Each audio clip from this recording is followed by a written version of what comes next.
I tricked the entitled client who stole my limo. I worked as a high-end logistics coordinator for a major film studio. My job was simple: get the talent where they need to be, on time and in style. The biggest perk was the access to the black car service. My antagonist was Mr. Thorne, a low-level, incredibly arrogant consultant who worked for the studio. He thought his job title gave him the right to everything. He regularly stole pens, coffee mugs, and most annoyingly, the first-class lounge seats at the airport. One night, I had to coordinate the transport for a huge Oscar-winning director, who we'll call the director. The director had a very specific black armored Maybach limo waiting for him at the curb, a $300,000 car that was reserved and non-negotiable. I was standing by the curb waiting for the director to come out of the premiere when Mr. Thorne came strutting up to me. He looked at the massive Maybach, his eyes gleaming. He asked, "Is this my ride?"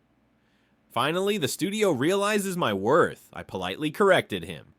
"No, sir. This is strictly reserved for the director. Your sedan is 5 cars down." Mr. Thorne just smirked and gave me his most unbelievable line. "The director is probably still talking to fans. I'm late for dinner. I'll take this one, and you can tell the director to take my sedan." "Thanks, kid." He actually got in the back seat, slammed the door, and told the driver, "Take me to the Peninsula Hotel." Now, I was completely stunned by his audacity. He had hijacked an armored car that cost more than his house. I had maybe 10 minutes before the director walked out. I couldn't risk a confrontation that would make a scene. I calmly called the driver's private number. I explained the situation and told him, "The schedule is now code black. Initiate Protocol 7. Protocol 7 was a highly specific, very expensive defensive driving course we practiced for security reasons. It involved driving incredibly fast, taking sharp corners, and making sudden stops. It was designed to keep paparazzi away, but it was also utterly miserable for the passenger. The driver, who had heard all about Mr. Thorne's previous bad behavior, grinned and hung up. I watched as the limo pulled away. 5 seconds later, the driver hit the gas like he was in a chase scene. The car rocketed down the street, swerving violently. Mr. Thorne's silhouette was bouncing uncontrollably in the back window. When the director walked out 5 minutes later, I put him in a slightly less expensive backup car, explaining there was an unforeseen security incident with the primary vehicle. The Maybach returned an hour later. Mr. Thorne stumbled out of the car, green in the face, suit disheveled, and clinging to a plastic sick bag. He looked at me utterly defeated and mumbled, What was that ride?" I just smiled and said, "That was the transportation service reserved for the head of security on a code black emergency, sir. I'm afraid your stomach couldn't handle the VIP treatment." He was too ill to argue and was seen vomiting into a nearby bush. He lost his consultant contract a month later for unrelated incompetence, but I always knew the Maybach got the final word.